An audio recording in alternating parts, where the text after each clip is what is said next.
so old that it was proven in the excavation of Mohenjo-daro when a seal was found of a yogi sitting in meditative pose. It's very clear yoga is much older than even that.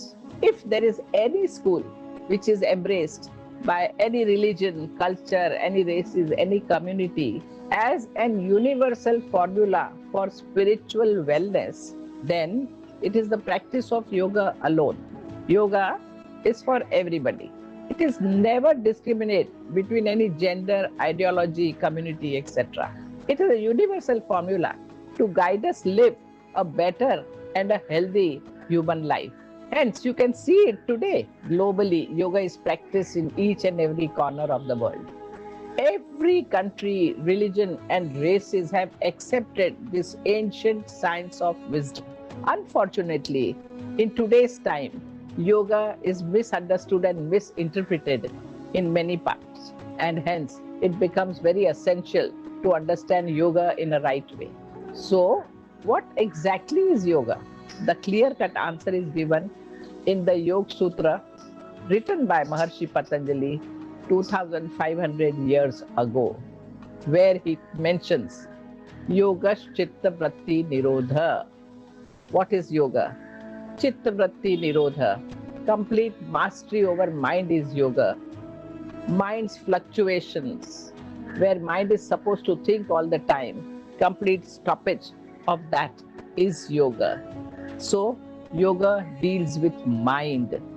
Yoga talks about mastery over mind to realize the spiritual, mystical, and metaphysical dimension of ourselves. And this is yoga. We are fundamentally made of three dimensions: physical, mental, and metaphysical. Your physical dimension is your visible body. Your mental dimension is your ever running mind. And the metaphysical dimension is mysterious and unknowable pure consciousness. To bring the practicality of yoga in your day to day living, yoga is a way of life. This way of life nourishes your body and mind to realize your soul. It is the practice through yoga that you have control over physical and mental dimensions. And once this is done, person realizes the third dimension, and that is metaphysical. Here are some guidelines which a yoga philosophy lays down for an efficient management of body and mind. First among this is managing your physical dimension. There are three aspects which you must take care for nourishing and strengthening your body. They are food, exercise, and sleep. As we talk about food, understand, as the food, so the mind. As the mind, so the man. So your thoughts, so your action. So see to it that food is given highest importance because it deals not just with body but also with mind. That's why the version is Annam Brahma. Food is given the highest stage, that is God. Food is God. That equation is made. Yoga says consume sattvic, seasonal, and regional food. Eat at right time, with right interval, and with right attitude. Food lays the foundation for your physical wellness. Second, exercise. Yoga strongly recommends practice of asanas, pranayams, and kriyas to keep your organs, muscles, bones, and nervous system and body metabolism in balance. Asanas keep your body part well toned and aligned. In the Yoga Sutra, it is mentioned that the definition of asana is Sira Sukham iti asanam. Tato dvandva nabhighata. Means you overcome the dualities of pain and pleasure. Pranayam for fuller and right breathing. Tasmin sati shwasa prashwasa yor gati vichedah pranayam. Then follows the control over bioenergy pran through inhalation and exhalation. Kriyas to detox your system. One must spend 1 hour at least on asana, pranayams, and kriyas. This will keep your body energetic and efficient to carry out your life's duties. without any physical hindrance. There is a dedicated system of yoga known as Hatha Yoga, which gives you the science of these practices. Third is sleep.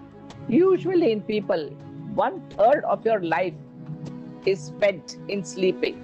So, how could you neglect this important part? Yogis have done a very hard work on this. Actually, biologically, day is meant for work and night is meant for sleep. But yogis have compensated sleep with the help of meditation, with the help of breathing techniques like simple pranayams, with the help of philosophical ideas in the mind. But for a common man, understand the value of sleep in daily life. When you sleep, body goes through a proper repair work, proper hormonal secretions are taking place, and that helps to rejuvenate and heal the body. Hence, sleep management is most important for everybody. Give to yourself at least 7 to 8 hours of sleep or rest every night. Go to sleep as early as possible and wake up as early as possible. Go to bed with good thoughts, and that shall train your mind to live positively all the time. Patanjali Maharshi says that you can convert your sleep as an object of meditation. Sutra says, Swapna Nidra Gyan Alambanamba. Your mind calms down as you make sleep as an object for your meditation. Now, let's talk about management of mental dimension. Yoga nurtures certain attitude in our personality, which can help in our interpersonal relationship, professional work, and duty towards society. Today, the cases of depression and stress are on rise globally. Nearly 300 million people are suffering from depression, and consequently, depression has become major cause for heart ailments, diabetes, orthopedic problems, respiratory problems, and so on. The cause of stress and tension has been incorrect attitude towards work, situations, and people. Yoga is the solution. It can train your mind to have right perception, right attitude, and right thinking. Here are 3 fundamental qualities which shall keep person away from work and relationship stress. And yoga develops these qualities within. They are acceptance, faith, and friendliness. What is acceptance? First, accept people as they are. Don't try to change them.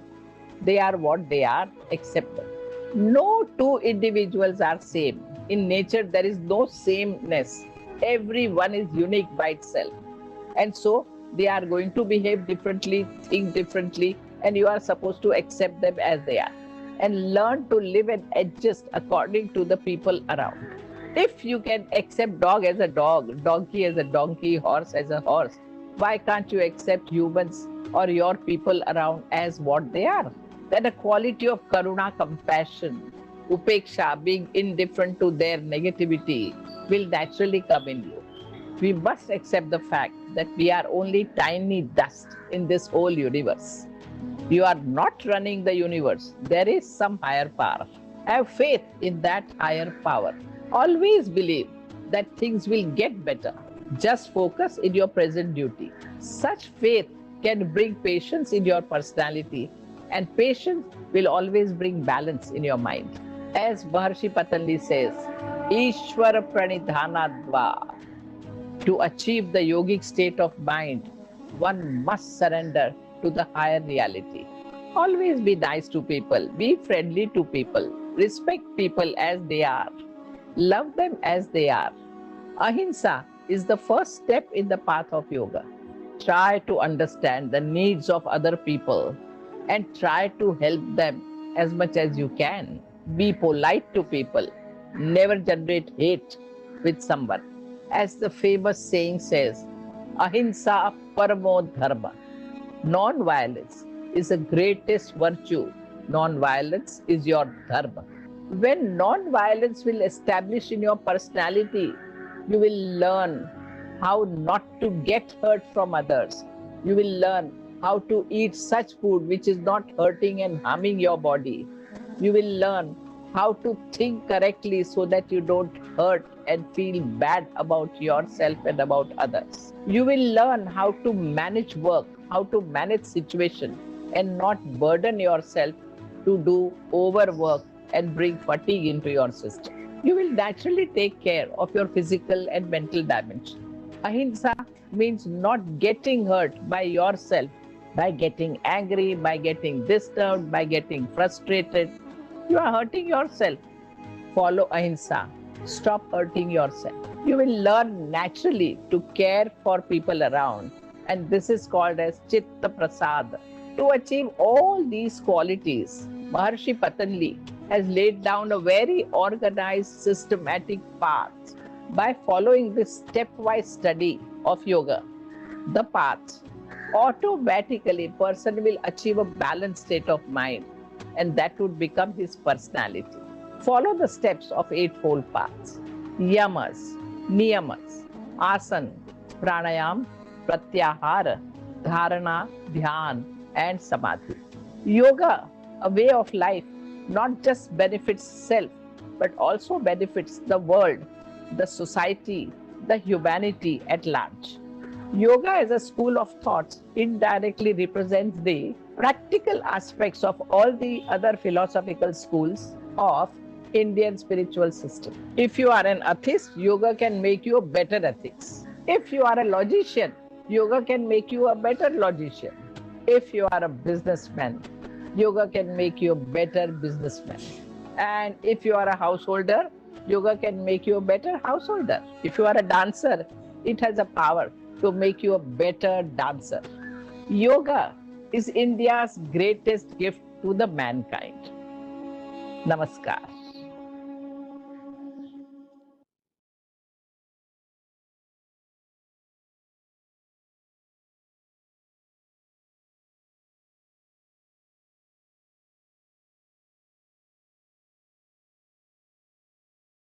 Thank you, ma'am, for your keynote address.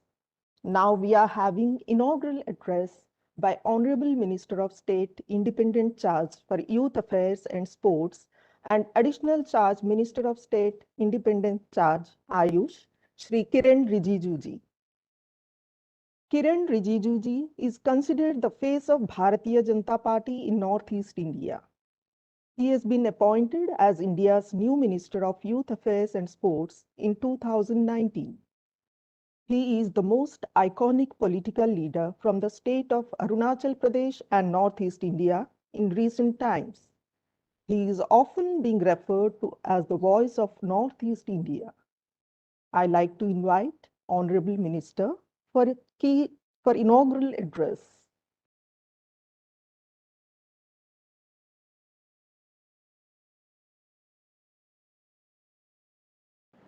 Namaskar. At the outset, I would like to congratulate ASSOCHAM for initiating this novel series of Sunday discussions on yoga in the run-up to the International Day of Yoga 2021.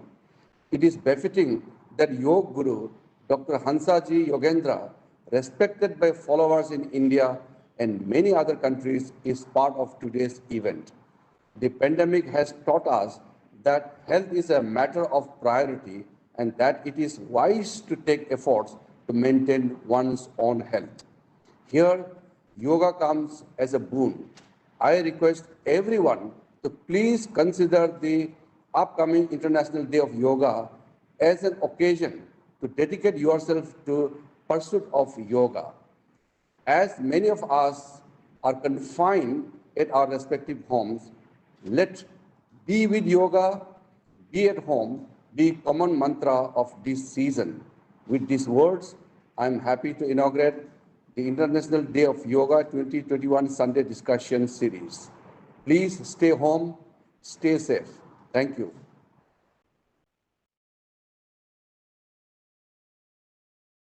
Thank you, sir, for your inaugural address. We are concluding this inaugural session with the thank you note by Mr. Vineet Agarwalji, President, ASSOCHAM and Managing Director, Transport Corporation of India Limited.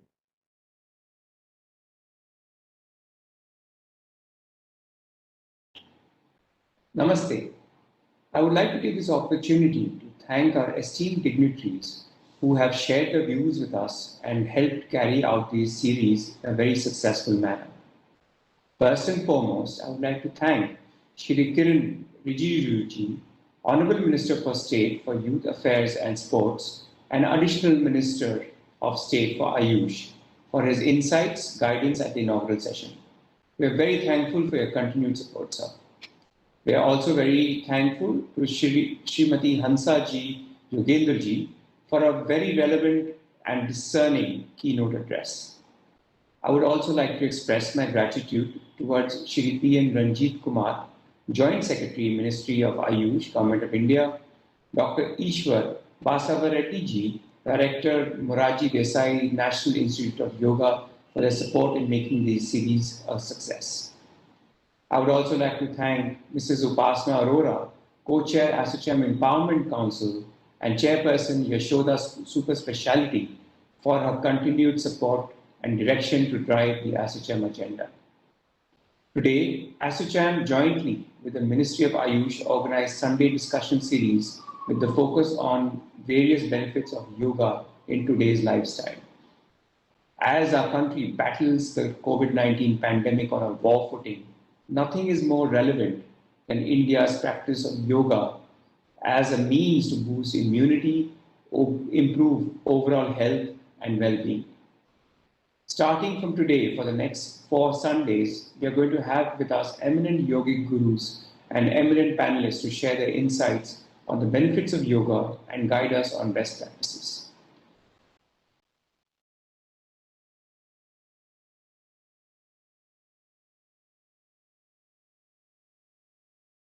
Thank you, sir.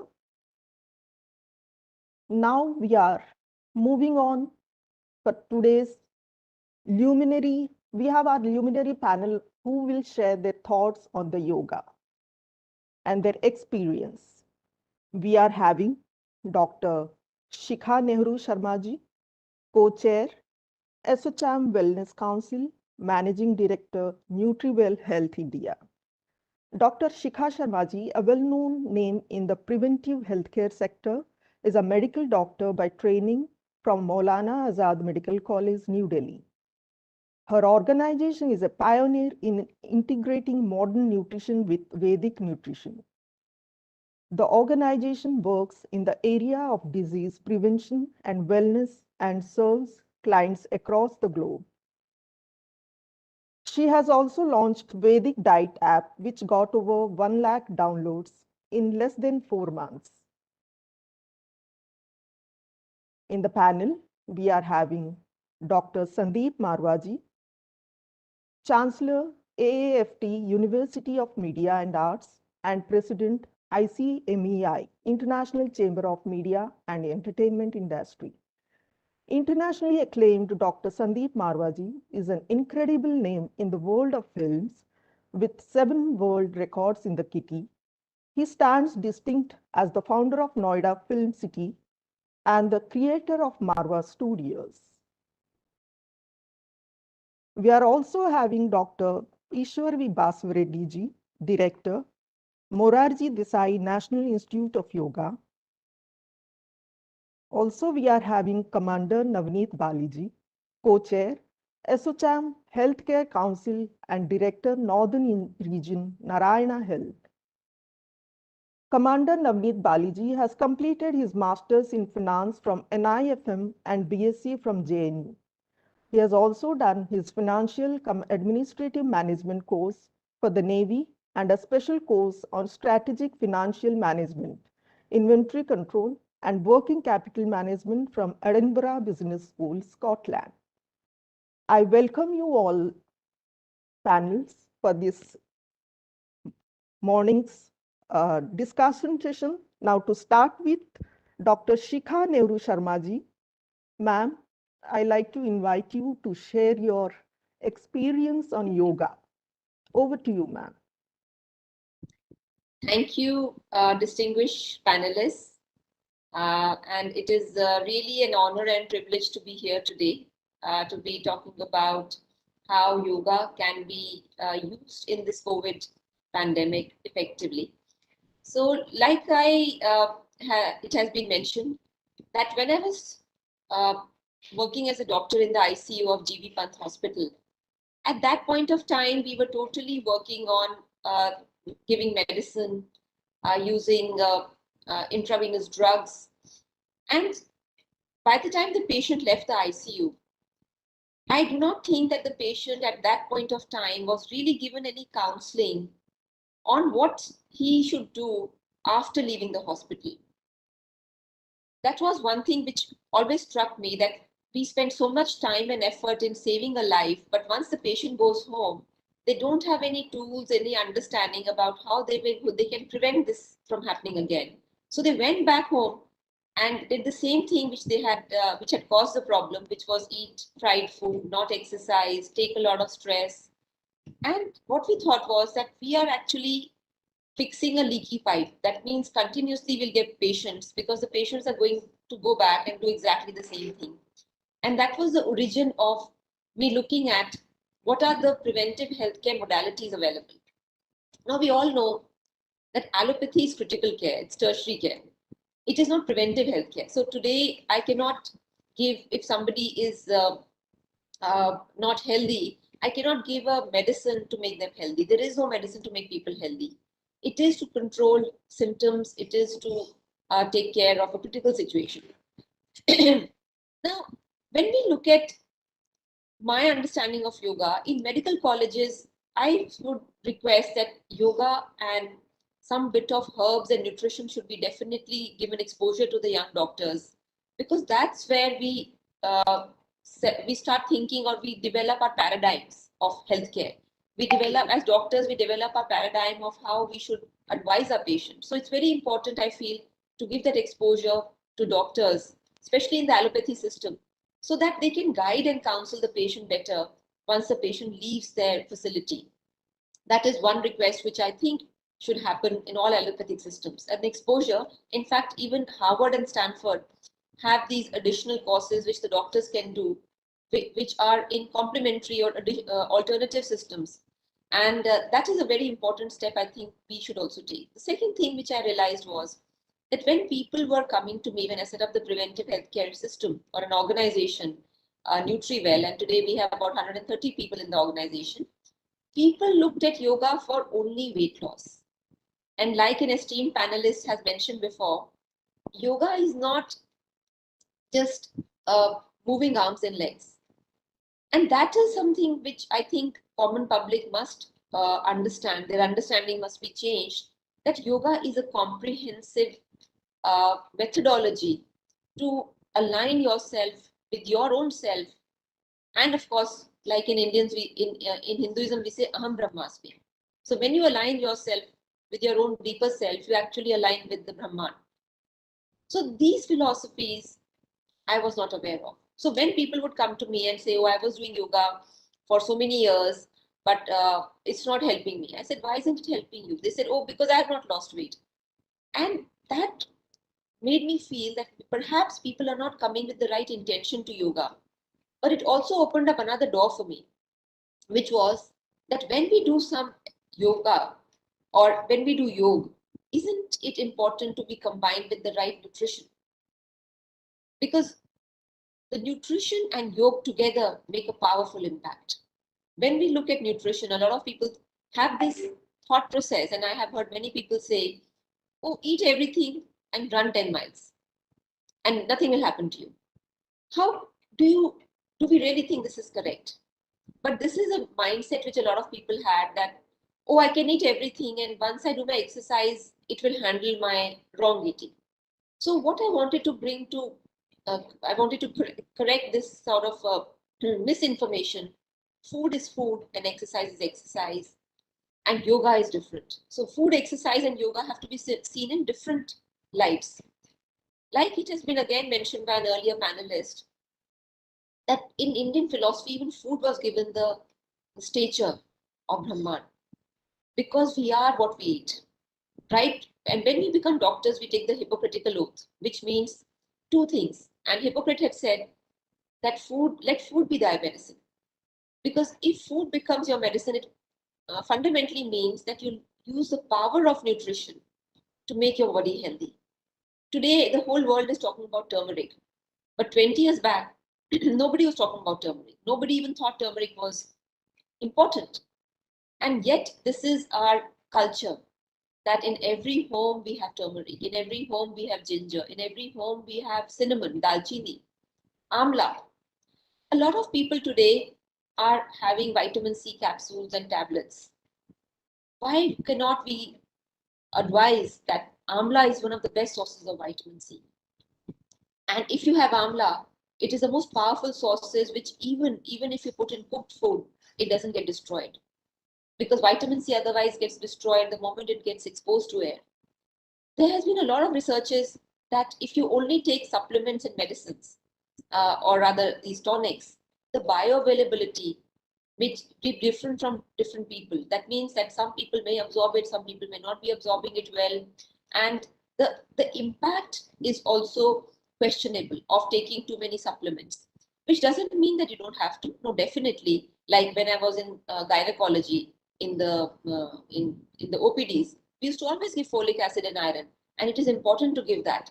But what I'm pointing towards is that today a lot of people think that if I can have a bad diet, my few capsules of multivitamin can kind of overcome my bad diet, which is not true. And therefore, I think when we talk about nutrition and yoga, there are a couple of things which I have seen from, so we have more than 3,000 patients at any point of time who are taking advice. And there are a few observations I have seen in those patients. My first observation is that people who are practicing yoga from a long time, if they don't watch their diet, they will not perhaps have all the benefits of yoga, but definitely their mind is more balanced. Their responsiveness, and they are not very reactive. They are responsive. They are calmer by nature. They are happier by nature. And this is a distinction I have seen between people who practice yoga for a long time and people who don't practice yoga. The second group of people is who practice yoga only as a physical activity without really bringing their whole self into yoga exercise or yoga. I wouldn't say exercise, but this modality or this philosophy. So people who do it, like I say, just as a robotic thing, I have seen, but they do it diligently.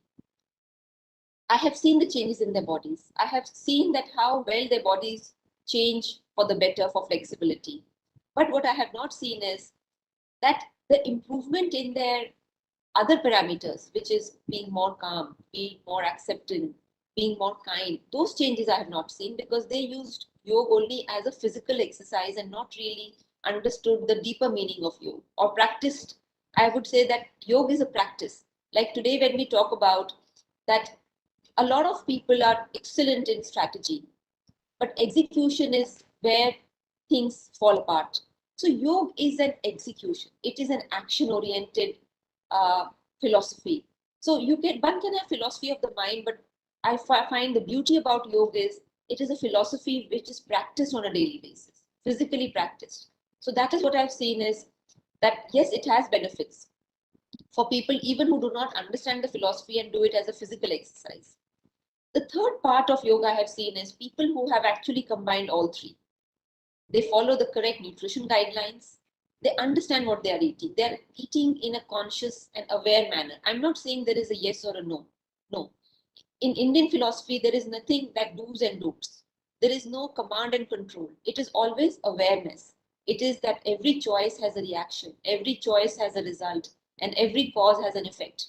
So it pushes us towards, or rather nudges us gently, towards being more aware of what we are putting in our mouths, what we are thinking, how are we living. Like a lot of people, when I would say, please do yoga every day, they say, oh, will it give me results quickly? So this whole quickly is another thing which we need to think about. We need quickly medicines so that we don't fall ill. We need quickly tonics so that in 1 week we become healthy. We need a magic pill. So that is why if you see today, a lot of people who are falling ill, and after that also, there is no change in their nutrition or exercise pattern, means that we are still waiting for a magic pill to rescue us. And what do I would, my humble submission today would be, India is one of the richest countries, not only in its resources of minerals and biodiversity, but in knowledge. As a medical doctor trained in the Western medicine, I would say that Ayurveda, yoga, and Vedic nutrition is one of the biggest treasures of our country, which I, as a scientific person, am saying. And if you're able to do more research, if you're able to actually get people to practice it, not just read it, not just memorize it, but actually practice in their daily homes, then I think we can become a stellar example of what health and wellness is and be an example across the world and actually make our 1 billion plus population healthy in very little cost at their homes. Thank you so much. Thank you, ma'am. Now I like to invite Commander Navneet Baliji, Co-Chair, ASSOCHAM Healthcare Council, Director, North Region, Narayana Health. Sir. Thank you very much for inviting me here today. And um, being the regional director of a very, very reputed ethical healthcare group like Narayana Health, and heading the North region here, which basically provides allopathic treatment to patients.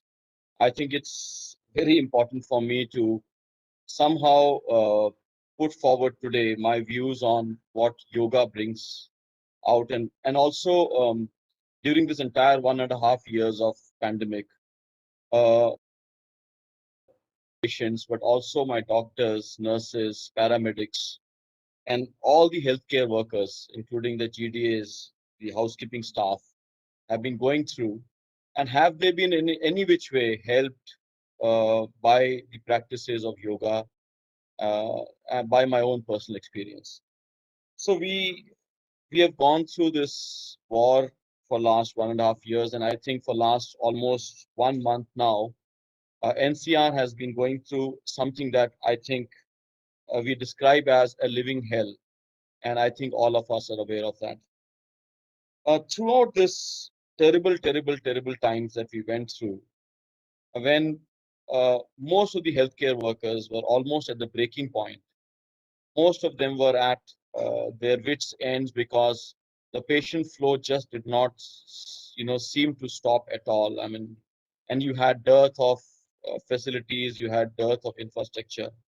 One thing which constantly, I realized that many of them followed the practices which yoga so prominently, displays, and that was to internalize, to practice simple breathing exercises in their work, to have small, regimens of daily yoga asanas, which they could do at their own workplaces as well as at their homes.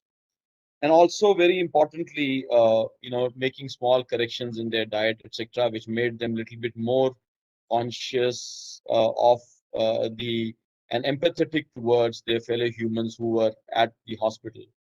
I also noticed one more very important thing, that during entire this episode of COVID-19 striking us, when many of the patients were absolutely lonely inside the hospitals with no relatives, etc., etc., I saw those of the healthcare workers who somehow embraced these practices, were more empathetic, and were able to, talk and guide many of these patients which were absolutely lonely because they could not have their relatives next to us. So somewhere deep down inside, it was never a matter of either or. Although you are an allopathic practitioner, but it was never either or. It was as if there was a culmination of these practices which our yogis have been found to practice many years ago, and somehow it gave the healthcare workers great amount of inner strength to face this pandemic.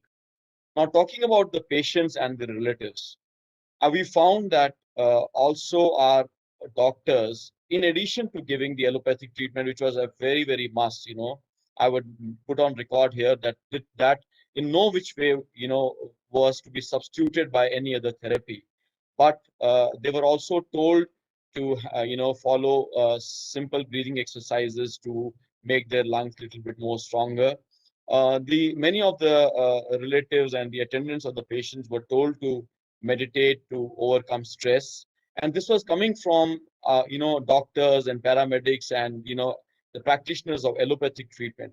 So what it goes to prove was that there was a deep understanding that many of these so-called different ways of dealing with health and wellness are to be integrated, are to be worked together if you really want to achieve results, because many of them work at different levels of disease, many of them work at different levels of human body, many of them work at different levels of our mental setup.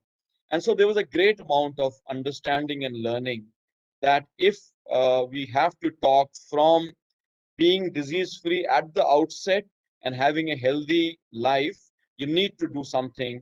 And let us say, God forbid, you are facing a disease in which you have a particular form of medicine being employed.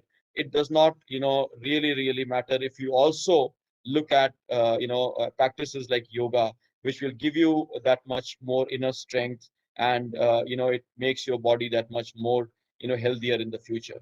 We also found that post-COVID complications of these patients, many of our doctors advised them to, have these simple breathing exercises continued as they went back home.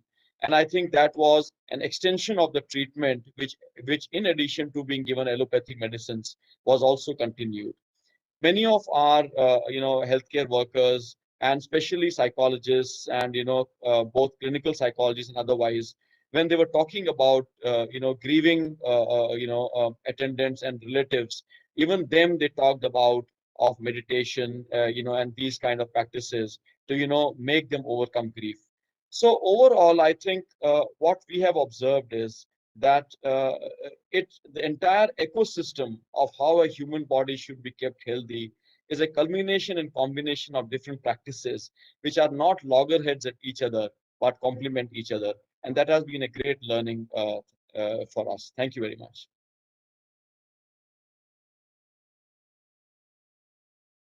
Thank you, sir. Now I like to invite Dr. Ishwar V. Basavareddy ji, Director, Morarji Desai National Institute of Yoga, to share your thoughts, sir.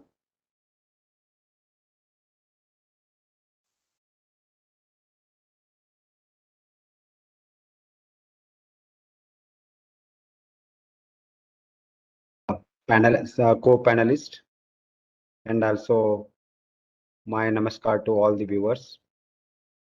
I would like to take forward from where respected Hamza madam has left, and also the two esteemed panelists.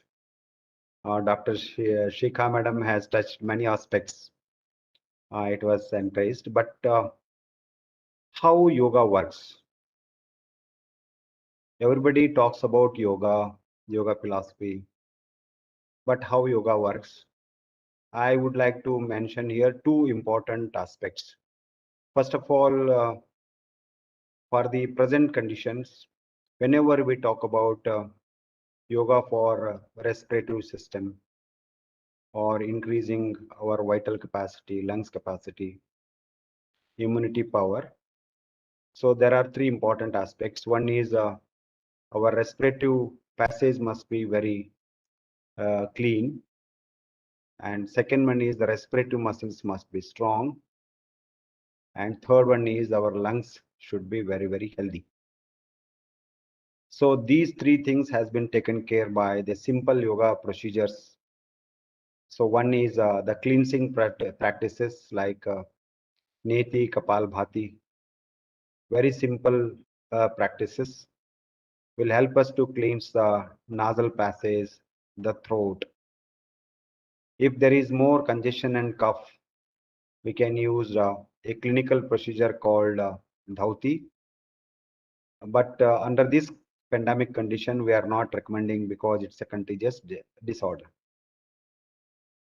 Then we can have a very simple Ardha Chakrasan, Vakrasan, Urdhva Hastottanasana, then Bhujangasan, Ustrasana. Like this, some very, very simple practices which have been demonstrated well in our common yoga protocol. So they are for the common people. They can be practiced without any discomfort. So that will help us to improve the strength of our respiratory muscles, especially the diaphragm. The third one is we start with a very simple breathing. Then slowly we have a deep breathing, taking into account of our abdominal, thoracic and clavicular breathings. We channelize, it's a process, it's a system. It is to be practiced. So then after the deep breathing, we channelize through Anulom Vilom, what we call, but actually it is not Shuddhi. Once we channelize and we orient this breathing and convert into a sensory activity, so where we aware the breathing, that awareness leads to the awareness of the prana, the subtle energy. So once the regulated pranayama start taking place, our sensory organs are become inward, then we orient our mind. So dharanasu eva manasa, that orient our mind. Then with that one we meditate. So once we meditate, we get our inner energy, the consciousness, what we call.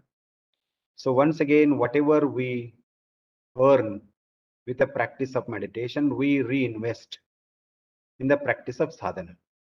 Then improved, upgraded breathing, upgraded pranayama practice, upgraded mental. That's why it's a chain of upgradation of our subtle energies and also lungs capacity.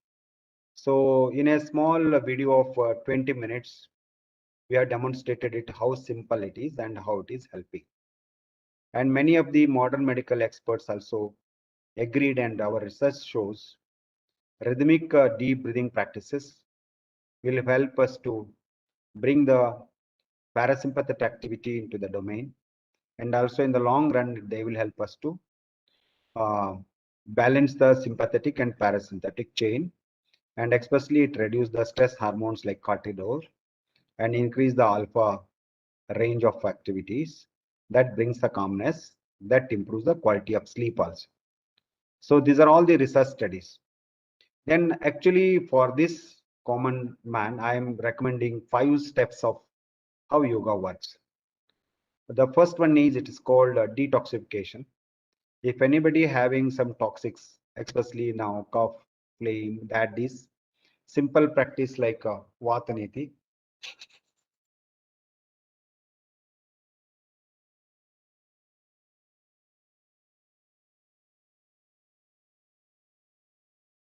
So very simple practice. Do it in a empty stomach early morning or also in the evening. Then followed by Kapalbhati.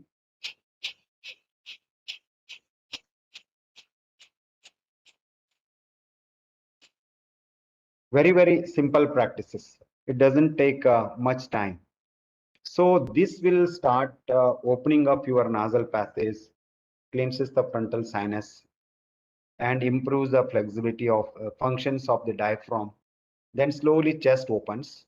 Then we can have other practices. So the first one is detoxification, is very, very important. Now second one is about diet modification. So Hamsaji elaborately mentioned about the diet. Here in diet, I don't use the word sattvic, rajasic, etc. So I use the word very nutritious, tasty, and local food. The food must be very nutritious. Sattvic is a word we use for nutritious food.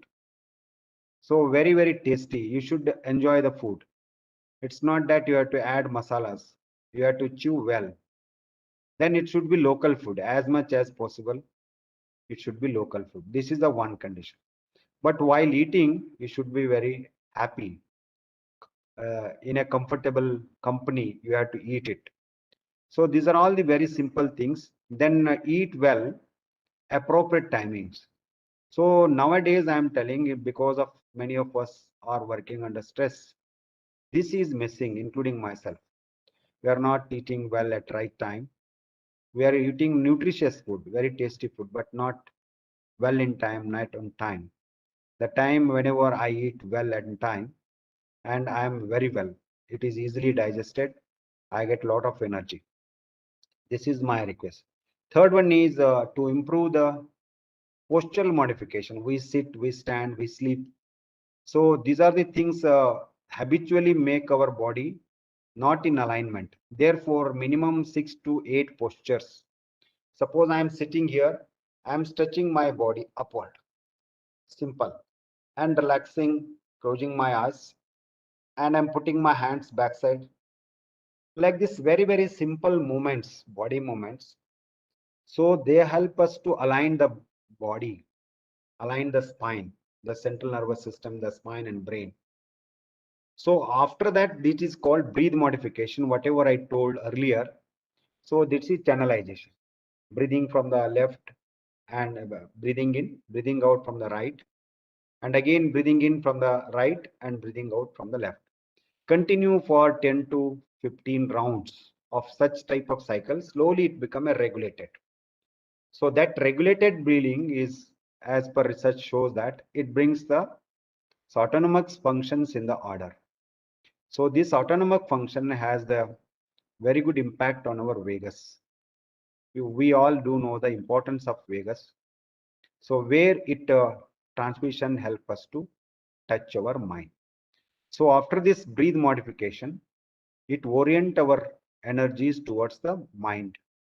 Then meditation, it leads to meditation. Meditation happens. Once meditation happens, there is a behavioral modification. We don't have a fear. Abhinivesha, the fear of death, is the ingredient. It is inherent. It is one of the klesha. Therefore, once we meditate, we establish in our own consciousness. We have our self willpower. We have remaining at the tada drashtuhu swarupi avasthanam. Therefore, meditation or dhyana is the core of yoga. That's why every time I'm emphasizing all these practices, I am orienting a person to meditate. Once he meditate, then things will start happening. There is a change in our regulated breathing practice, change in our attitude, change in our food habits, eating habits, talking habits, working habits, sleeping habits. All these things will slowly get into the natural. So we start going with the natural procedures. This is the need of the hour. I'm just important for the medical professionals.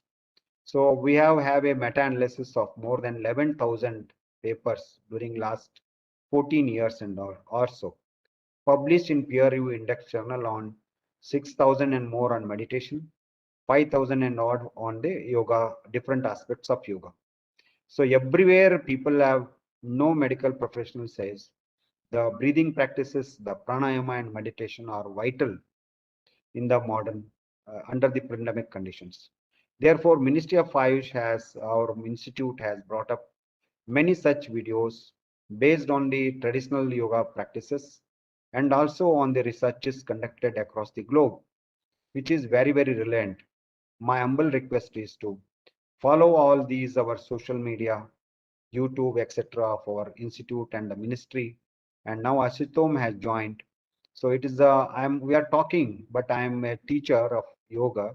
I am believing in practicing. Unless we practice, we don't get the benefits of yoga. So that's why whenever it's possible, I try to demonstrate, I try to motivate myself and motivate others. Practice of yoga is the need of the hour. Before I conclude, what the message I want to give today, what I want to do for my nation. So first thing I want to do is I want to keep myself fit. I take all the precautions, do yoga, take healthy diet, work for the entire thing, more hours nowadays, and keep myself free from the COVID conditions. And this is the one contribution. If I am free from COVID, I am not taking any medication. I am not becoming a burden for my hospital, my family, my institution. I am working for 10 to 12 hours for my institution. So that is the one satisfaction I had. Everybody should have that. The second one is We have to save ourselves, motivate our family members, members at the workplace, in our association, wherever that motivate ourselves, because the fear factor will definitely dilute the efforts of the government. So there is a caution. We should take all the precautions, but fear factor is diluting many of the aspects. Therefore, to overcome that, keep ourselves fit and convey the message of happiness. If this happiness quotient increases, we can all together overcome from these pandemic conditions where yoga is the means. With these few words, I thank all the SHO and other panelists for giving me opportunity. Namaskar. Om Shanti Shanti Shanti. Thank you, sir. Now I like to request Dr. Sandeep Marwaji, Chancellor, AAFT University of Media and Arts and President, International Chamber of Media and Entertainment. Over to you, sir. Thank you very much for giving me this wonderful opportunity. Good morning, everyone. Let me start with two very important lines. कि सुर बिन मिले न सरस्वती, गुरु बिन मिले न ज्ञान, जल बिन हंसा यूं मिले जैसे भरत मिले भगवान. The fact is that unless and until you make the amalgamation of 7 swaras, you cannot create music. A swan has to look good if there is ample water in the pond.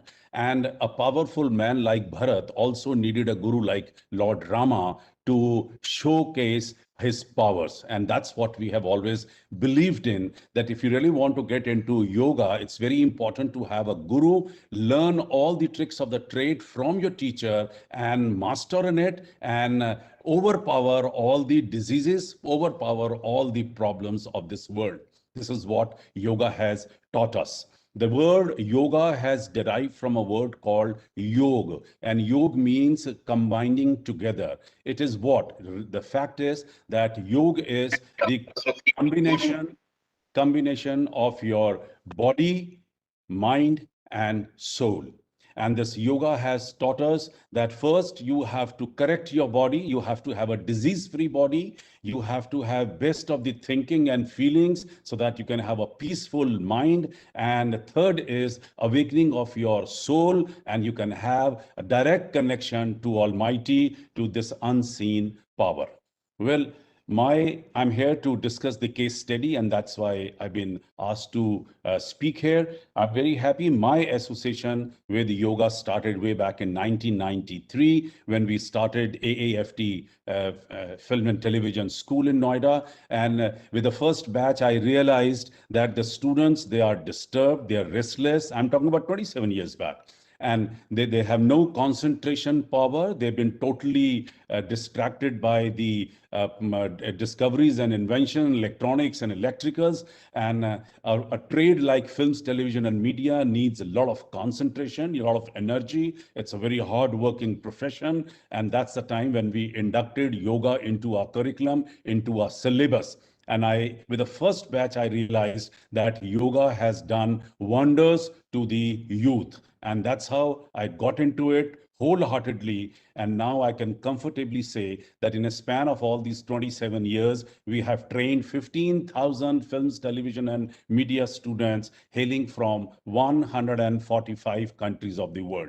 Now, yoga is a part of the syllabus, part of the curriculum, part of our daily exercise. This is how we've been working at Marva Studios. The fact is that it's been 27 years we've been celebrating 21st June as a global yoga day. We've been celebrating from 27 years, mind you, because that's the longest day on earth, and we opted that day as the global yoga day.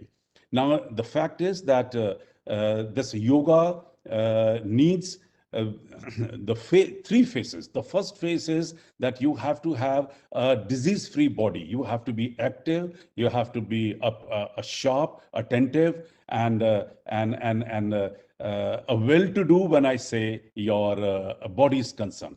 And from that, yoga, the exercise part of yoga emerged.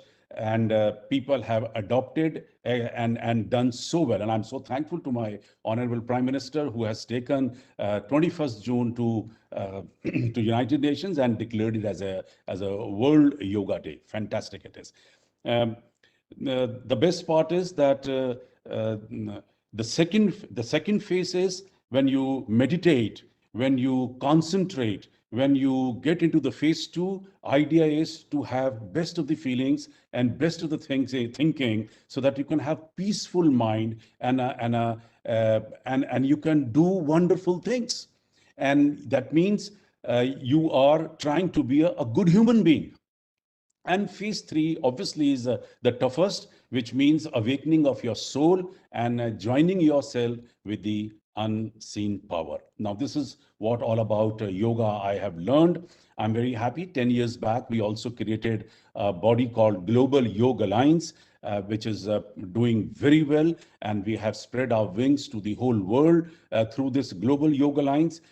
We've been conducting workshops, seminars, symposium, interaction programs, talks on yoga continuously on a periodical basis, and also releasing a newsletter so that large number of people should understand and take the full benefit of yoga, the ancestral art of India. I'm happy that I'm running a radio station, which is 107.4 FM. Radio Noida. It's been 10 years, and continuously we've been providing yoga programs on this radio station. Recently, we have opened a Radio Raipur, and now the yoga programs now also being broadcast on Radio Raipur. We have a online television station which is called mstv.co.in, and we see to it that we must have periodically programs of yoga. 23 years back, we were one of the first ones to launch a serial on yoga with the help of Yoga Guru Sehgal. And this 26th episode probably was telecast and recasted on Doordarshan for 30 times on DD1, DD2, and DD International. And I'm very happy that that brought us a lot of energy, a lot of enthusiasm for us. And we saw to it that we should continue putting our efforts in promoting yoga all over the world. I've always believed that Swayam Vidhata Hove Manav, Antar में विश्वास जगाओ, चलो न मिटते पद चिन्हों पर, अपने रस्ते आप बनाओ, अपनी आत्म ज्योति पर निर्भर, अपने सूर्य स्वयं बन जाओ. The fact is that yoga teaches you how to take care of your own self. And especially now, in an age of this pandemic, we are suffering from almost now 1.5 years. I think yoga is the best, not only exercise, but it is a awakening. It is a self-sustaining, self-motivating kind of exercise, which gives you enough strength to fight with the circumstances, with all these disheartening words which you have been listening all around, especially through media itself. Yes, yoga gives you a lot of strength. It makes you a very strong person. And I think I will recommend, I will suggest, and I will ask all the viewers to please get into yoga exercises, whatever little you can do. 15 minutes of yoga exercises can uplift you to any height which you can't even believe yourself. And with little practice, with little time, probably 30 days time, you will realize that you are not the same human being. You are uplifted mentally, physically, and spiritually. This is somehow the art. Our ancestrals, they knew it, that God has given us all those powers, what God possesses himself, G-O-D, a power to generate, a power to operate, and power to destroy. Now, it's entirely up to you that which power you would love to use for what purposes. And that's the reason that God has given you all those healing, all those medicine within the body. It's only through yoga you can stretch your arms, stretch your legs, stretch your body, and your medicine is right within you. Your body is going to heal up automatically. God has given you that power, and that only yoga teaches you, that how to take best out of your own body.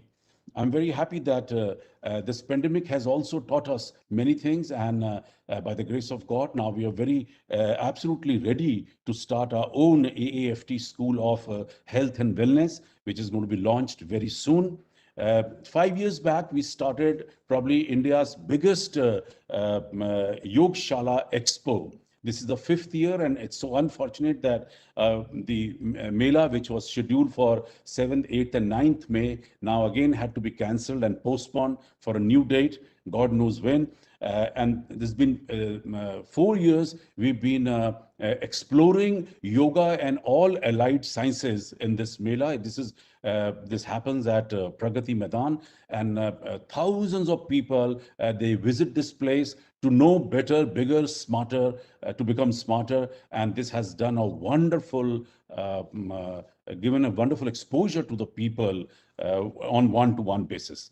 I'm very happy that I'm also associated with the Scouts as Chief Scout for India, and we have 51 lakh Scouts today in all over the country. And I'm working on a curriculum, on a syllabus where we're going to have a yoga as a part of the Scout and Guides exercise, because I want all these young guys who are probably not more than 15 years of age, they should know how to take care of themselves. They should know how they have to manage within themselves. And we are working on it, but unfortunately, it's been almost 1.5 years. Schools are closed, and we are not been able to actually execute this policy within Scouts and Guides. I'm also waiting for the right day and date to announce this, so that we can involve all these Scouts and Guides of the country, young Indians, to start learning yoga at absolutely at the lowest level. My dear friends, I'm very happy that I'm open for also suggestions. We are very keen in adding on to more exercises, more events, more information kind of a thing. And if you're most welcome to suggest us. And I'm so thankful to ASSOCHAM for giving us a wonderful opportunity to pass on this kind of information to large audience and to get associated with some of the most important people of the country who are right now in this webinar.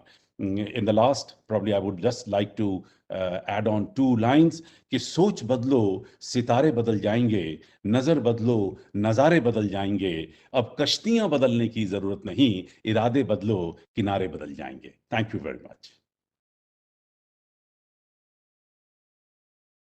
Thank you, sir. After this wonderful experience sharing talk session, now we are moving on to an interesting session with our eminent panelists. That's question answer sessions. So I would like to go with the concept, ladies first, with Dr. Shikha Nehru Sharma ji. Dr. Shikha ji, you have been working in the area of disease prevention through lifestyle modification. Have you advised yoga also as a doctor?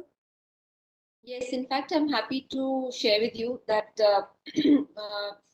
in our organization, for all the people who join, we make them do yoga. And in the pandemic, now it has started to become a virtual yoga. So mostly people who join us for healthcare disorders, like, for example, cholesterol, diabetes, polycystic ovary. So initially, when we started, we used to advise them for Vedic nutrition, which is very different and compared to modern nutrition. But what we realized is that people, when they are at home, they are not exercising at all. And then they're saying, we can't go out, there is no place to go, there is no. So what we thought is that yoga is one thing which can be done within their homes.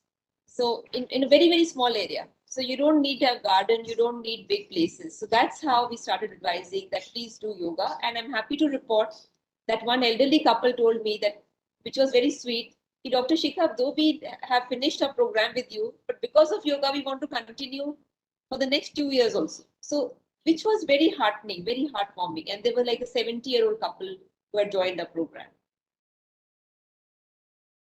That's nice, Shikhaji. Now, the question is for Commander Navneet Baliji. Sir, you head Narayana North region and have 3 large allopathic hospitals under you. What do you feel your doctor's response when it comes to advising yoga to patients?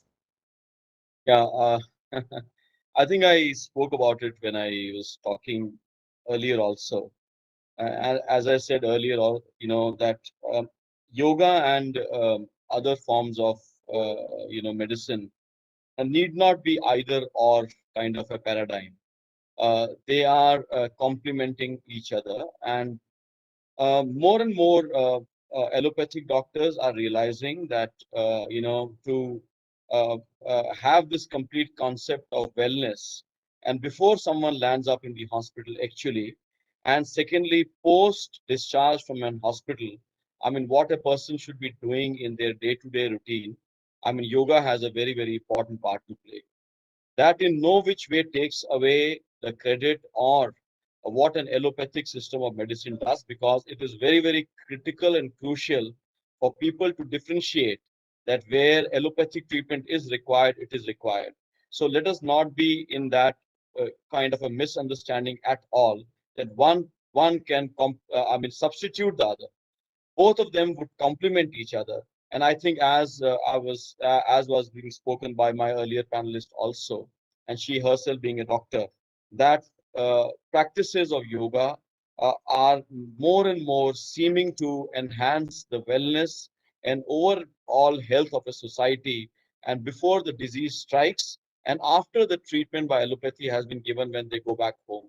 And it has been understood very well by the doctors, and we see that change happening where the allopathic doctors are not finding it difficult to tell the patients that please go home, have do some breathing exercises, do some yoga, and that change is now visible, evidently, and very, very upfront in all our hospitals. Thank you. Thank you, sir.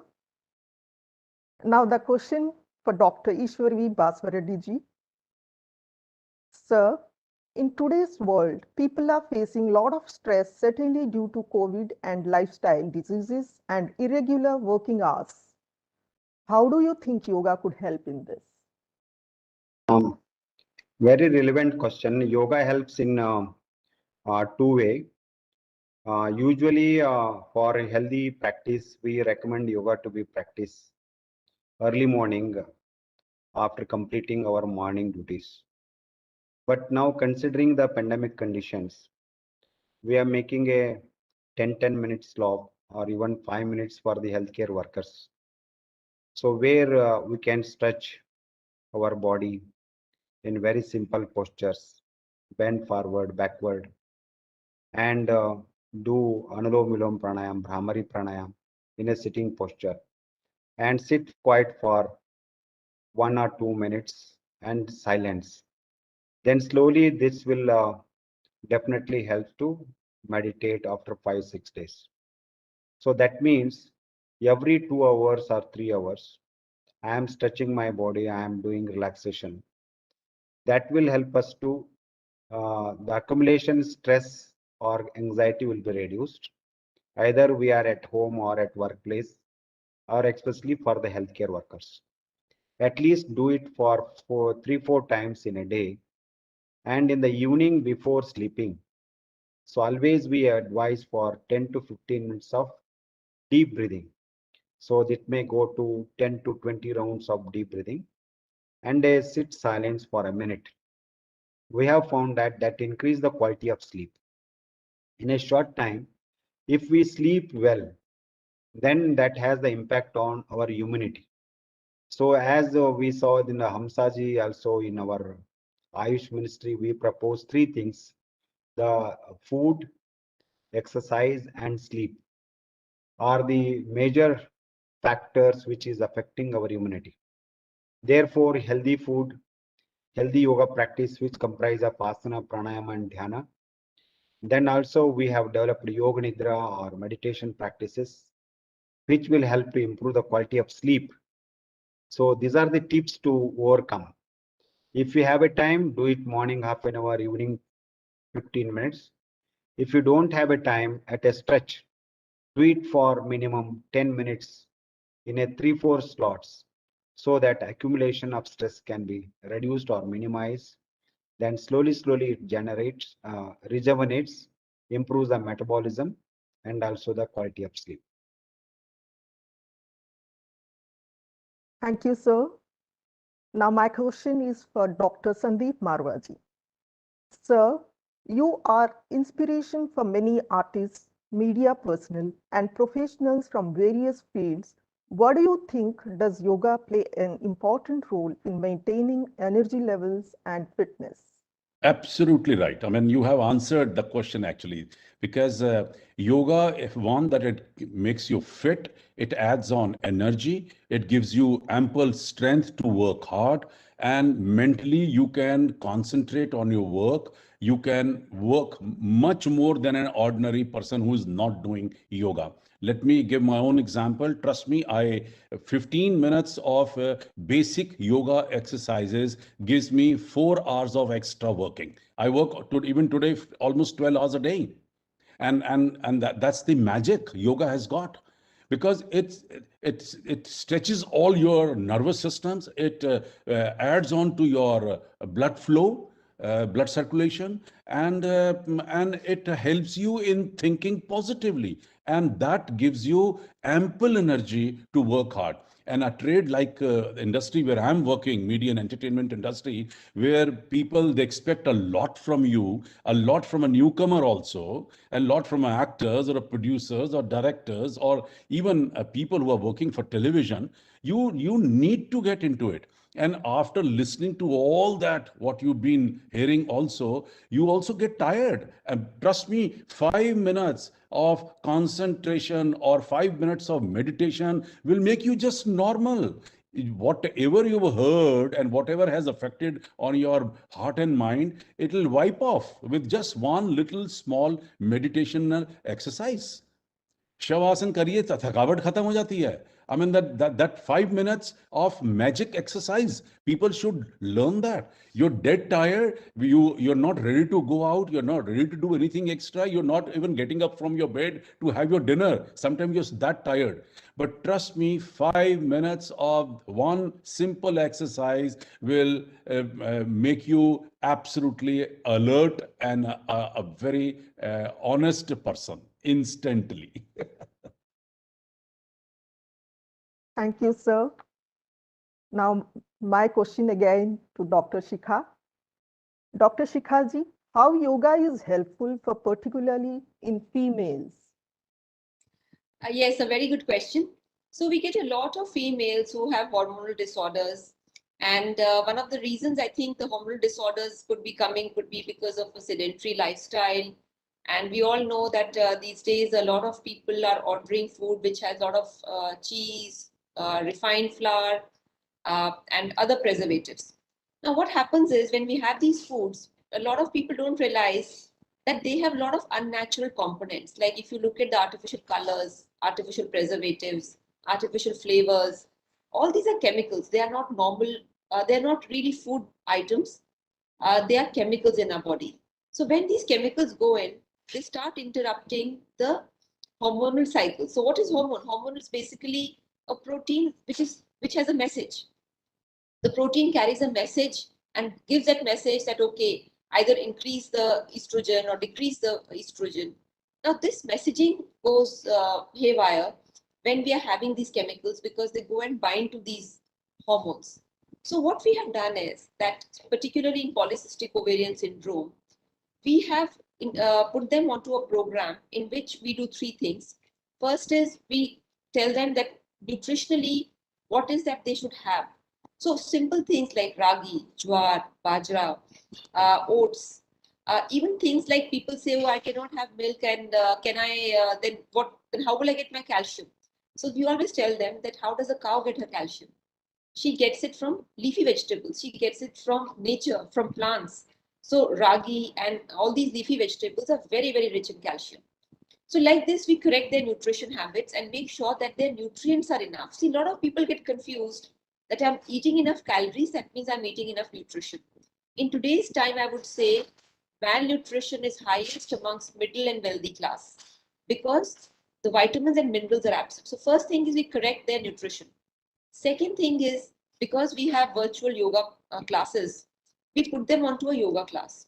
What we have seen is that definitely there is some impact, and I think we should start researches also or collaborate. that we have seen that their cycles start improving by this combination. And finally, what we have also done is we have taught them to use kitchen herbs. Very few people understand kitchen herbs as medicine. So we all know and we use kitchen herbs, but we don't use it as medicine.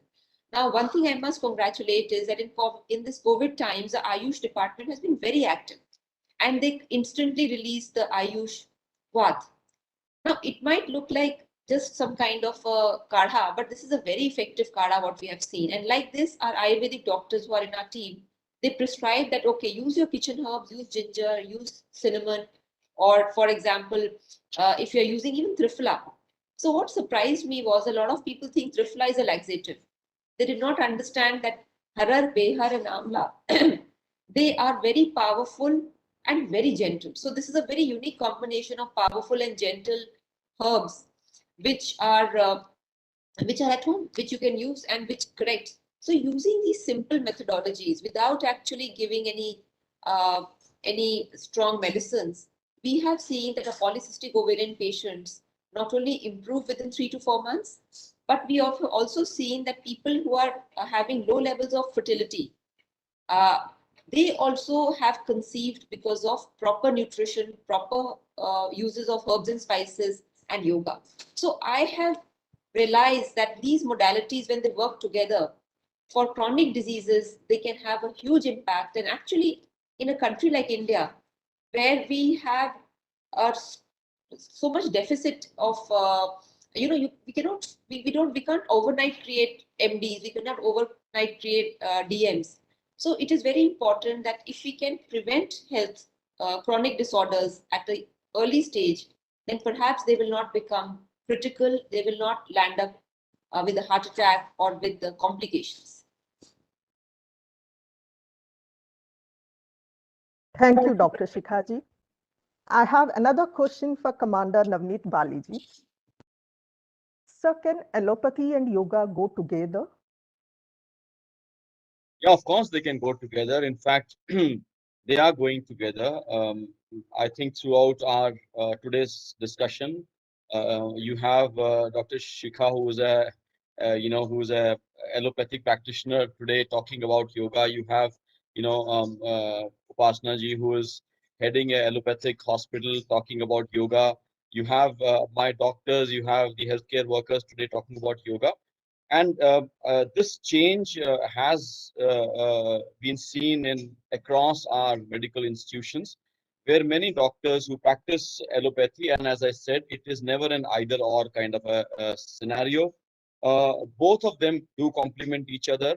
Many of the things which doctors tell us today are practices of yoga, in addition to the allopathic treatment they are giving. In fact, what the doctors have been telling the patients, many a times is that even the allopathic treatment, its effects and the time spent in hospital and maybe the time spent recuperating at home reduces greatly if you follow the practices of yoga, like breathing, eating better food, etc., etc. So I think there is no doubt left at all, that both these practices can very well complement each other, and in fact they are being complemented by each other. I think practitioners across both the specialties talk about it. If someone is suffering from COVID-19 and he or she has to go to the hospital, he or she has to go to the hospital to get the treatment. There is no two ways about it. You can't say that you please sit at home and do something. But after the person has come out, there are certain breathing exercises which increase the lung power. Even during their stay at hospitals, I've seen doctors telling them to employ simple breathing exercises which make the treatment much more better. So to answer your question, yes, 100% without doubt, and we are seeing more and more of these intrude into the spaces of each other, and allopathic doctors talking about yoga and so forth, and in reciprocal also. Thank you. Thank you, sir. The question now for Dr. Ishwar Basureddy ji. So what are the asanas or pranayama which helps in increasing immunity for fighting COVID? Yes, I will answer in a very brief, because I have mentioned earlier the mechanism.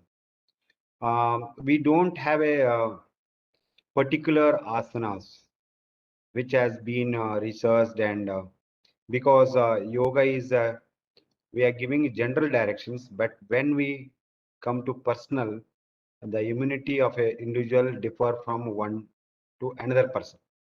But whenever we talk about increasing the immunity, the first of all, we want to strengthen our metabolism and also the respiratory capacities.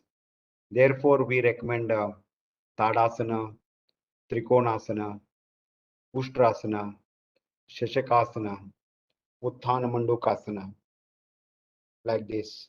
So then Bhujangasana, then Dhanurasana, Shalabhasana, Ardha Utthana Padasana, lifting the legs. So these are all bringing the life to the body, and slowly it will lengthen the breathing. So once the breathing has been lengthened with ease, then we do pranayam, Nadishodhan pranayam, Ujjayi pranayam, which will definitely help us to increase the oxygen capacity as per the research. Then Brahmari pranayam, just like a bee humming sound. So this is the merger. So these are the practices. Most importantly, the meditation. So yoga sadhana culminates in meditation. So meditation is the basic and fundamental to improve the immunity. Therefore, our asana practices, pranayama practices, what I mentioned, they're all generalized. But my sincere advice is, so these are all the general guidelines. When you practice yoga, just consult for a day any good yoga experts. So develop your own protocol on the general guidelines. So then practice it. That will be highly beneficial. Thank you. Thank you, sir. Now I have another question for Dr. Sandeep Marwaji. Sir, is meditation a part of yoga? What are your views in the current scenario? Absolutely right. It is. And see, as this is probably one of the first exercises, when you start doing physical exercises, simultaneously, all yoga teacher will put you also on the meditation. And people have actually mistook meditation as a religious exercise, which it is not. It is absolutely a physical part of physical exercise. It's called concentration. In other words, in a technical term. And it is not necessary that you have to sit into the temple or any of the religious place to concentrate. You can concentrate in any place where you can find peace. You can even lit a candle. You can even put a small piece of stone and start concentrating on that one particular thing, because that sharpens your mind, that sharpens your brain. It has been medically proved that these kind of exercises which are part of meditation.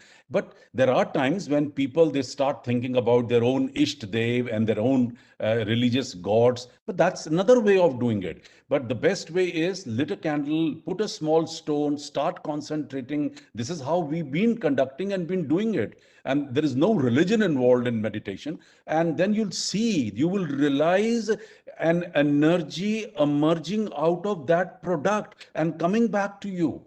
You will realize that there is a power from that stone which is adding on to you, or from a candle is coming back to you, and you will feel much more stronger and powerful.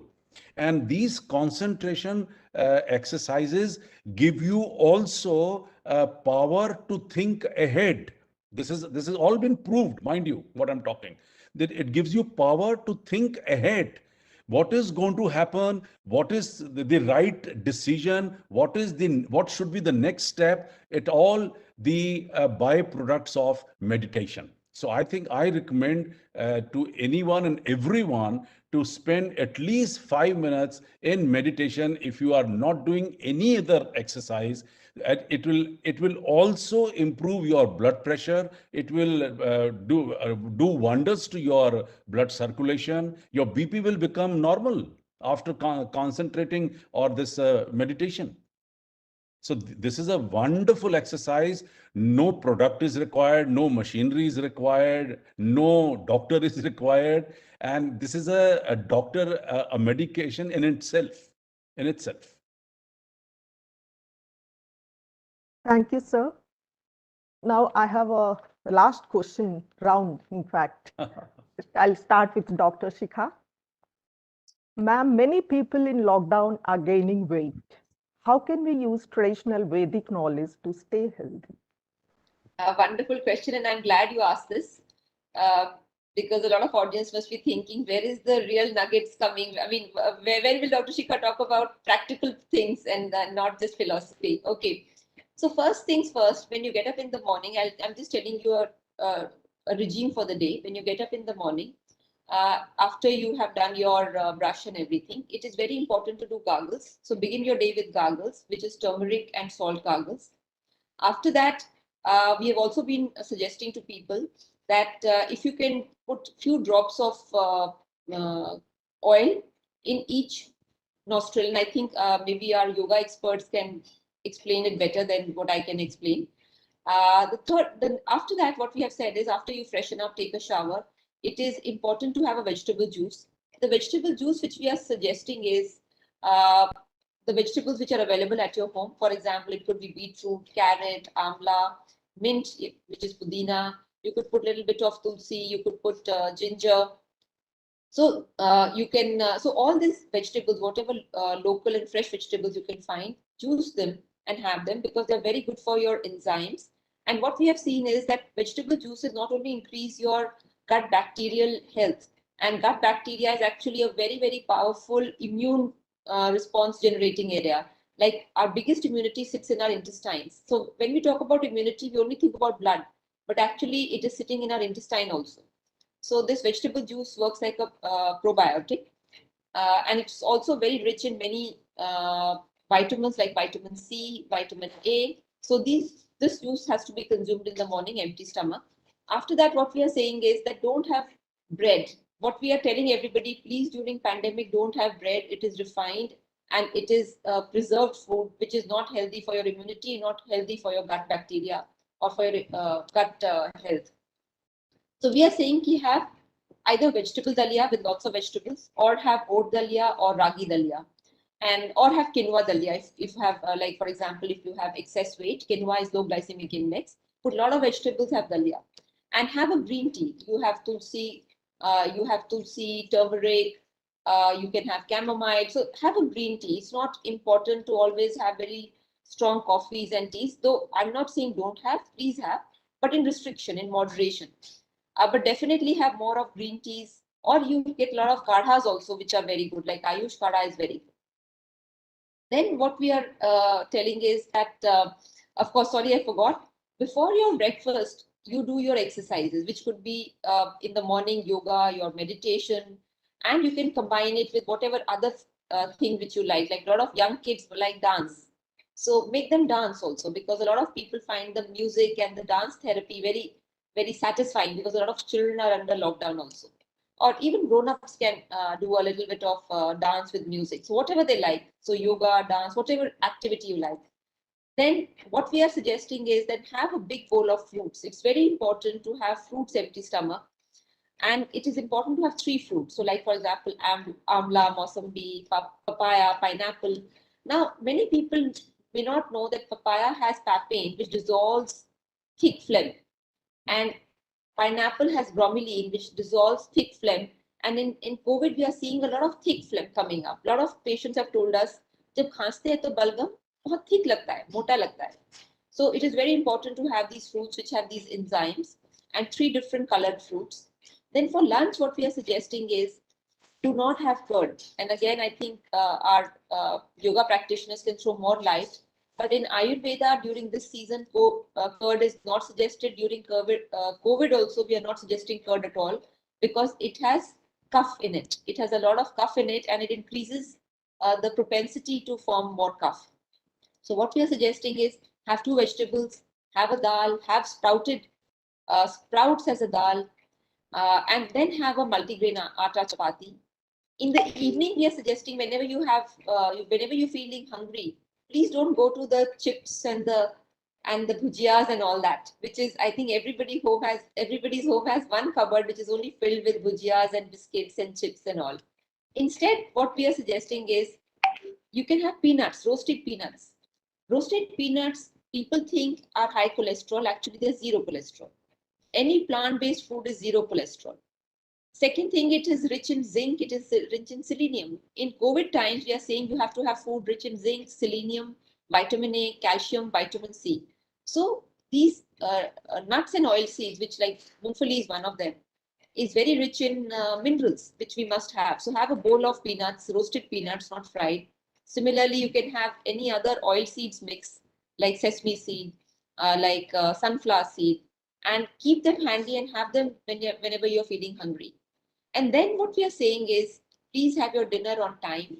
Don't have it at 11 o'clock and 12 o'clock. Please have a light dinner.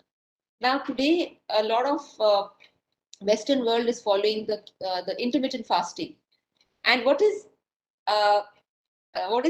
nice about this intermittent fasting is that in Ayurveda, we always said eat on time and eat early. So it was natural intermittent fasting. So there is nothing new about intermittent fasting, which everybody is trying to follow these days. In Ayurveda, we always said that you should give a gap and eat your dinner early and by sunset. Even in many of our people who follow a certain religion, in their religion, it is said that please have dinner by sunset, like the Jain religion. So what is fascinating is when you really start looking at some cultural things and you look at the scientific basis, you find them very interesting that when you look at your biorhythm, your circadian rhythm, and you look at timing of food, there is a deep connection between your circadian rhythms and your timing of food, how your feeding cycle and your fasting cycle. So all I can say is very important. Please do not order junk food. Please do not have aerated drinks. I've had a lot of patients, relatives who came and said, can we give them a fizzy drink? My daddy is not wanting to have food. Can I give them a Coke or something, whatever, aerated fizzy drink? I said, no, sugar will destroy their gut immunity. Please don't give them white sugar. Give them natural things. Give them natural fruits. So what I'm saying is, if we can stay as close to nature as possible, that would help us. And of course, what is very important is that stress eating is a term which we all know, that when we are stressed out, we start overeating. So that is the time we need to drink water, stretch out a little bit, calm ourselves down. And if we eat natural, automatically we'll not do stress eating. Thank you, ma'am. Now, my last question will be Commander Navneet Baliji. Sir, how do you think yoga benefits in present pandemic? Yes.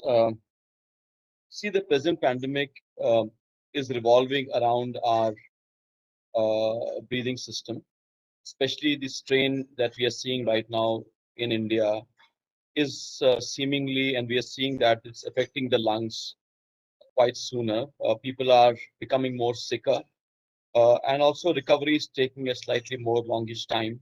Though the number of cases in Delhi have come down substantially, but today also there are issues about finding ICU beds because people have been in the ICU for a very, very long time.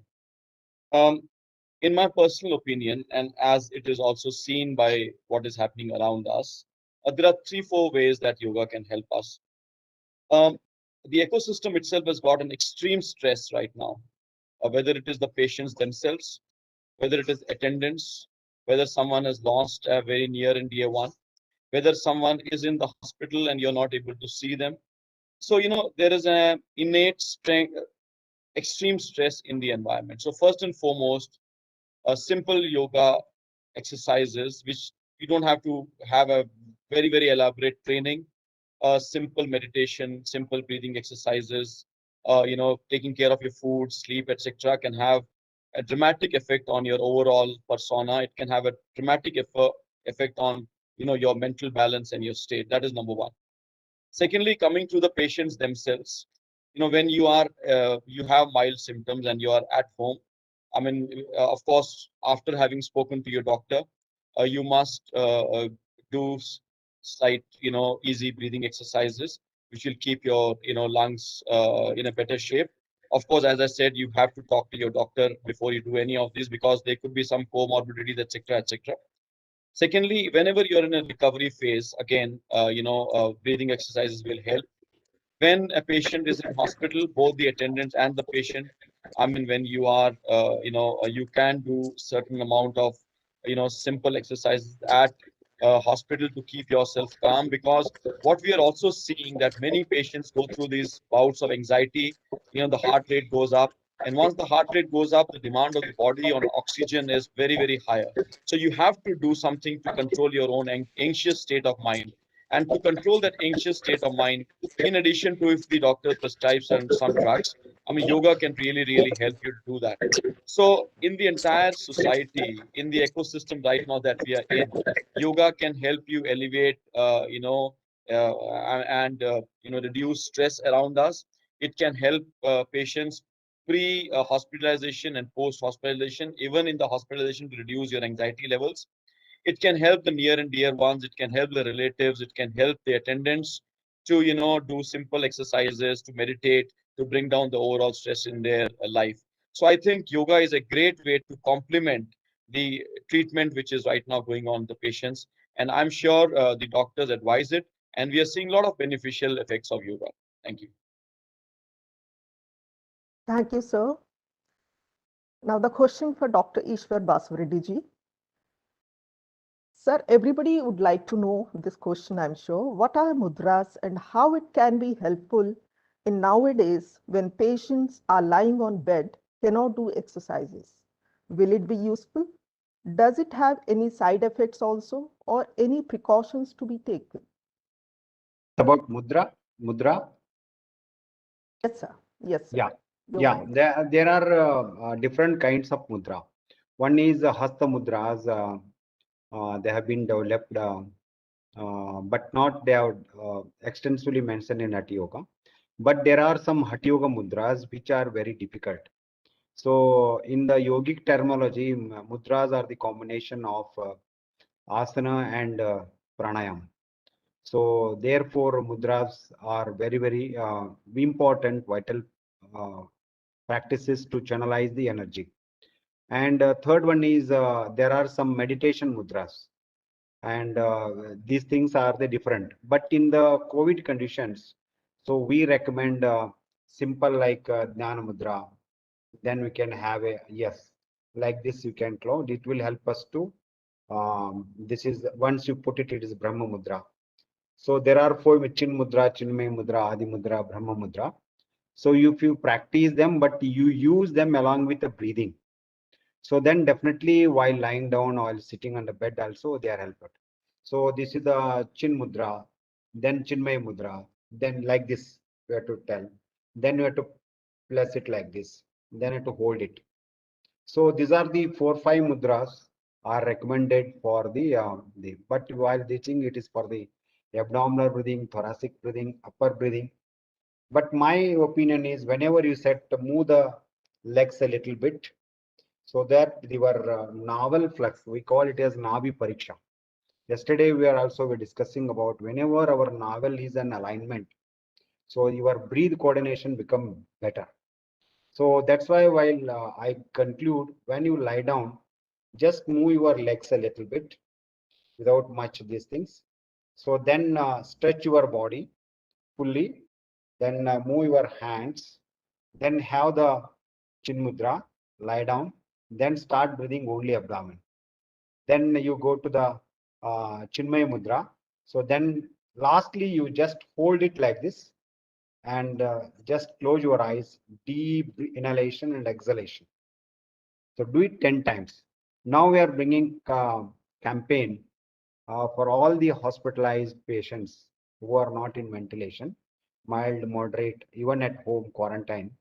So we are recommending deep breathing with these, especially this Brahma Mudra, 10 times and keep silence for a minute, twice a day. It has a magical effect. So therefore, while doing this simple mudra is very much essential, very good. But at the same time, Hatha Yoga mudras like Viparit Karni, Mahamudra, Mahabandha, Mahaveda, Uddiyana, Jalandhara, Moolabandha. All these things are very, very complicated. They should not be tried. Thank you, sir. Now my question to Dr. Sandeep Marwaji. So since you belong to entertainment industry, do you think there are enough awareness of yoga in entertainment industry, and how this industry can motivate our young generation in practicing yoga? Baniji, the fact is that media and entertainment industry is the one who's been actually propagating yoga in a very big way. I mean, imagine we have 40,000 newspapers, 950 channels, we have 325 radio stations, and let's say 120 crore mobiles in this country, out of which 40% mobiles are smartphones. That means they can carry films, message, pictures, camera, and all that. Now, with that kind of industry and almost 10 million people who are working in this industry in India, we are the sixth biggest industry of the country.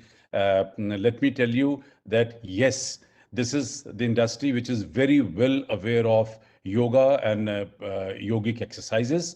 And we are propagating to our best. We have supported this whole campaign from last so many years. And people are well aware. Now, nobody can give you guarantee. This is no, as far as the information about the whole affair. But who's practicing, that I can't say. Who's practicing, that I can't say. But yes, I'm happy that we are ourselves brand ambassadors of Prime Minister's Fit India program, and we've been propagating now and then, look for an opportunity, events, posters. Now for almost for 1.5 years, been propagating Fit India program through web and through all internet programs. And there are people in the industry who have done very well, who are also brand ambassadors for Fit India. They have showcased, they have glamorized people with their charm and convinced them to get into yoga exercises. Shilpa Shetty has done extremely well. Akshay Kumar has done very well. They are the real ambassadors. I mean, they have a following in millions. And when they do this, when they showcase that we are in yoga, probably hundreds and thousands of people, they try to copy them, and their fans especially, and that adds to the good health of the nation. And it's a very old proverb that healthy citizen means healthy country. And I think this industry has done a lot. It has played a wonderful role in propagating yoga. And I think we have played enough drums to tell people that this is what is required to be a perfect, not only a body, but a good human being. You need yoga. Sandeep ji, just you're saying my simple measure is who are smiling and serving. They're all doing yoga. There is no doubt about it. Fantastic. Smiling and serving. that is the best way. Yes, thank you. Thank you very much. Thank you so much to our eminent panelists for these wonderful answers, and we got some enhancement on yoga. We have come to a conclusion session. Now I request Mrs. Upasana Arora-ji, Co-Chair, ASSOCHAM Empowerment Council, for her concluding remarks. Over to you, ma'am. Thank you, everyone. Thanks to Kiran Rijiju ji, our Honorable Minister. Thank you, Ayush Ministry. Thank you, all the eminent panelists. It was such a wonderful and informative session. And I think who are not practicing yoga, when they will reach to this session, they will also start doing yoga. But I think now India is actually practicing yoga, and as very well said by our one of our panelists, that someone who is serving and is smiling is definitely practicing yoga. So it is a need of the hour, and thank you so much. And I am thankful to ASSOCHAM and Ayush Ministry that they are conducting this session. And hopefully, when we will reach to an end, there will be lots of information which were actually we were not having, because now we are having good and knowledgeable person with us. So it is going to be very helpful for whole society and for everyone. Thank you so much, and see you next Sunday with smiling faces. After doing yoga, we will join it, definitely. Thanks. That's Have a nice. great day. Thank you very much. Thank you. Thanks. a lot. Thank you very much. Thank you. Thank you. It was a great session. Thank you very much. Pleasure meeting you. Pleasure meeting you all. Thank you so much.